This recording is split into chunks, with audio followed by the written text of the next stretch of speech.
this is actually Wellness Central, and today on Wellness Central, we're going to be introducing to you somebody very interesting.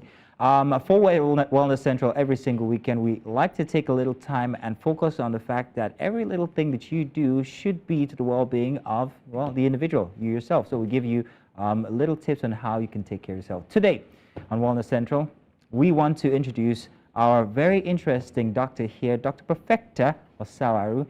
She is a dietitian, food nutritionist, and much more. You're welcome, Dr. Perfecta. Thank you for having me. Thank you so much for coming on. Let's get started, shall we? And first of all, I'd like for you to explain, the concept of reframing diet. That seems to be your ministry, or the conversation that you have, or should I say your expertise. But talk to us about, the topic reframing diet as a lifestyle, right? And what it's all about. Thank you so much, Juliet. Okay, so when it comes to reframing diet as a lifestyle, let's talk about the fact that a lot of nutritionists, a lot of ads on social media and apps talk about diet, this diet, that diet. And I feel like, so with the inventory of that, there's this thing with information overload, and people are oftentimes now more confused as to what to do, rather than, just like pick up something and then do it. So if we're going to talk about what diet is, it's essential to look at where it comes from, the root word of it. If you want to understand anything, you go back to the ABCs, right? I personally also feel that the word diet has been bastardized, and it has been reduced to either a weight loss or a weight gain scheme. But that's not what it's all about. So when you talk about diet, it comes from the root word dieta. It's a Greek word, and it simply means the way of life. So diet is the way of life. It's not restricted to a particular dietary, meal plan or something like that. It's a way of life. So when you want to think about reframing diet as a lifestyle, you have to think about it. What's a way of life to you? When you think about way of life, what does it mean to you? What does it mean to an average person? So if you reframe diet, you have to get off the misconception of the fact that it has to be a strict list of foods, there has to be a strict list of meals that you have to follow per time, as to the entirety. The way of life, what's your friend, who are your friends, your cycle, what's your work like, what's your sleep routine like, what's your physical activity like. So that's what it is. So you're saying I have to kick Judith out of my life cycle because she's not helping my diet. Is that what you're actually saying? We need to take a look at everything around us? Yes. Just because of food, doctor?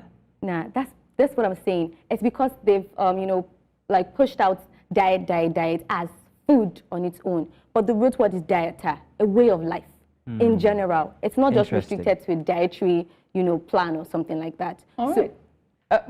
So what practical steps then should individuals take to transition from viewing diet as a short-term solution to whether it's weight gain, weight loss, healthy living? What then is the practical step? Yeah, the practical step, like I said, is the first thing in understanding that it is not it's not a short-term fix. It's a way of life. So if you're to restrict some certain things from your meal, is that sustainable for you on the long run? If you're to incorporate this particular activity into your life, that is sustainable for the long run. I know Mazino loves to bike, so that's a physical activity that that is pleasurable. Tell them. Can you also tell him he needs to see a chiropractor because his lower back is most likely killing him? Yeah, well, then there is that. But then again, every single thing that we do, whether it's our leisure, whether it's our friend, it all comes together in this theme that we're talking about here. Yes. Now, that is very interesting. So you're saying that everybody else who's put maybe everything, who's taken every other aspect out and focused on just simply food are doing it wrong. And yes, I'm talking about the fitness experts. I'm talking about the doctors who have told you that you need to go on a diet, and I'm referring to just food. They're not doing it correctly, is what you're saying. They're not. So yes, the nutrition comes into play, right? And so if you're restricting something, so some diets will go, you have to restrict carbs, you have to restrict protein, you have to restrict like macronutrients. The keto diets and the yes, you have paleo. to paleo. Exactly. I was going to talk about that. It's not. It feels like a religion right now. It's like, what are you into? Are you into paleo diet? Are you into intermittent fasting? Are you into this and that? I hate those things. And it shouldn't be like that. I saw you roll your eyes when you said, it really shouldn't be like that, because so I would say that my admonition would be to focus less on what you're limiting and more on what you can add. So every time a simple rule, you're going to have lunch right now. So there's a plate in front of you. Look at the plate and think, what can I add on to this to make it healthy? The healthy eating thing, as opposed to what can I take out, limit, remove. That goes against everything else we've been told. Yeah. Because when we hear diet, we think of subtraction. Right. But you're telling us to add on. What can I add to a plate of amala and ewedu, for instance? Vegetables? I get it now. So it is possible. Yeah, so if you're just, I mean, there's this plate method where you look at it, and I mean, like 50% could be veggies, and then a quarter of it could be lean protein, and a quarter of it could be carbs. So that way you're having the entire thing. I mean, you're getting the all nutrients in. Because a healthy meal or a healthy eating would be of the foods that are like nutrient packed. It's not supposed to be a restriction or a ban on foods. So what they normally would tell us is remove calories from your meal. Don't eat calorie. There's only.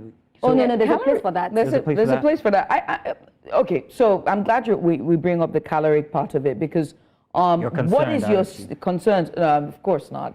I'm perfectly fine.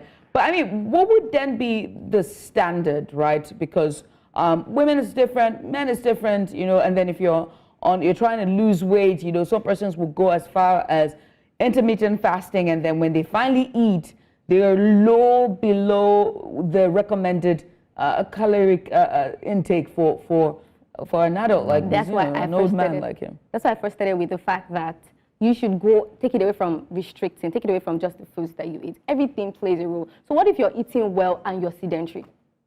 It's a way of life. Why are you? What if you're eating well and you're sedentary? Okay, what if every other thing is good and then your circle, like your mental and emotional state, is consistently in a state of imbalance?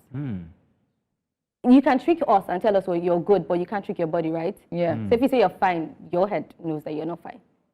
So there's a balance, it's a way of life. That's what I'm saying, reframing diet as a lifestyle. It's a lifestyle. What's sustainable to you? And the reason why people opt for all of this, you know, quick fixes is because it feels more, you know, convenient.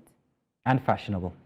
Well, I'll tell you that for free. But then how then do you now adopt the mindset? How then do you now change that mindset? Because like you said from the very beginning, we've been socially conditioned, of course, by social media to see people constantly reducing their diets and eating, and they purport themselves as someone who's living healthy. How do you change your mindset and adopt a healthier lifestyle? When it comes to nutrition, any food that consistently spikes your blood sugar level would like put you in a health fix and make you ill.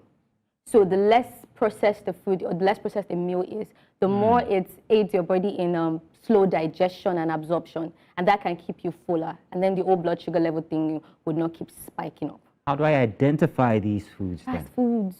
Fast foods. They give you this old...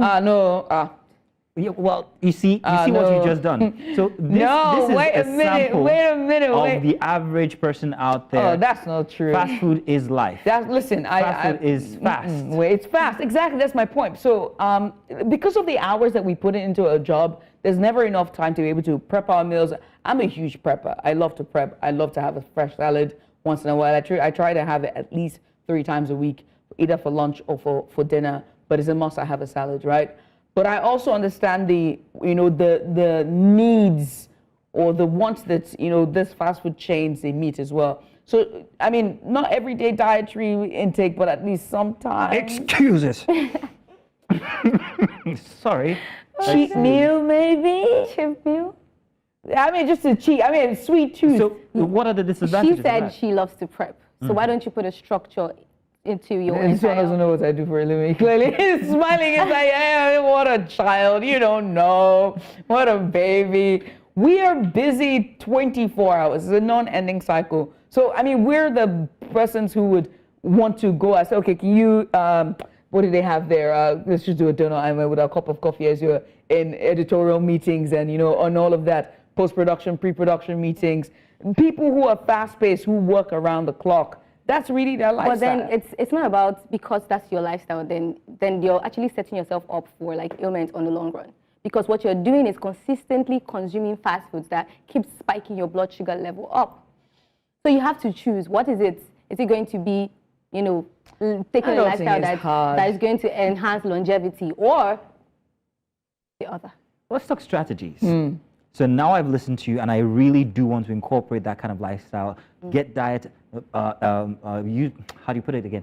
Diet as a lifestyle. Right. What do I need to start doing strategically now? Wake up in the morning on a Monday when I'm most likely to have fast food, like she says. What do I need to do to my psyche? Like I said, you have to be, I think you have to really be sincere with yourself when it comes to time and budgeting. What's sustainable for you? So if you can always replace that, why don't you get oatmeal instead? I mean, in the morning. There's always something else to substitute that with. I really don't advise just switching up your entire routine. It doesn't work. That's what's not sustainable, right? So when you're trying to incorporate a new change, you have to take it like in bits. You don't have to just do everything once, as in at once. You have to take it one step at a time. So if that's what you take, what about you substitute your coffee for maybe like a herbal tea or something? Coffee's bad? I've just found out recently that's bad. Caffeine. Apparently caffeine. Coffee's bad? Yeah, it's bad. No, I mean, the caffeine is... What are we left with? What kind of life is this? No. Okay, so when it comes to ladies, like when it comes to their menstrual health, so caffeine is like an estrogen stimulator, right? So it just, when it comes to what's bad or what's good, I feel like it has to be more to you. I mean, personified rather, or personalized, that's the word. So you have to consistently look at what are you looking to achieve, and I keep using the word sustainable because it's a way of life. It's specific to you. I'm so glad you're saying sustainability, and now we're talking busy schedules and being able to incorporate strategies. What about mothers? You know, single mothers, busy dads, those who live in Shangotedo that's driving in traffic to the island or the mainland. How are you able to do that in a very busy lifestyle there's never even enough time in the day for yourself? Is there really never enough time? There isn't. Or you don't want to prioritize it? What are your time thieves? Okay.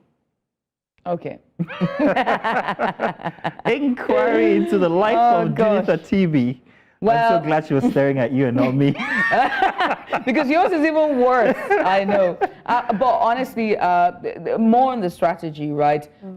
Eating healthy, staying healthy, exercise still matters, doesn't it? Physical activity. And then I talked about doing something that is more pleasurable. Like I would naturally navigate towards walking or jogging. I had a marathon yesterday, right? And for me, it's not more of the work. Some people would never run. I mean, why I run it so? It's a heavenly race, right? But for me, it's like fun. I mean, it's pleasurable for me because I get to meet my friends also. So there's a social connection there. There's me doing what I love to do with my community. So what is pleasurable for you? If you were to incorporate physical activity right now, Juliet, what is pleasurable for you? Let me see. I love weightlifting. I love boxing. I love Pilates. Oh, why so violent? In any case, Dr. Perfecta, I think today is World Day for Safety at Workplaces. Absolutely. As a doctor, I was wondering what you could, to end this session, what tips or what you think about this special day? Special day safety measures? Yes. Yeah, safety measures at workplaces. At work, you know, safety at work day. Okay. Commemoration. Okay. Yeah, no pressure, just No pressure. As a doctor, just give us a hint or two about safety at workplaces. You want me to navigate it towards health or just... Yeah, just do whatever doctors do. Just say something. Say something for the workers at home, how they can be safe at their workplace, As they and get also ready for tomorrow. HR. As I like to call as it, they get ready HR. for tomorrow, they could either, I mean, when it comes to their meal, they could, it's still a safety measure, like they could actually like prep ahead what they want to like consume so that it helps them be more productive or with their focus. work. Yeah. Thank you very much, Dr. Eat. Osawaru. At the end of the day, eat. It's very important that you eat. It's good to have had you here on the Wellness Central. We're looking forward to many more times to have you in to talk to us, especially when we have matters concerning diet or nutrition, I should actually be more specific on. Thank you. Dr. Perfecta Osawaru.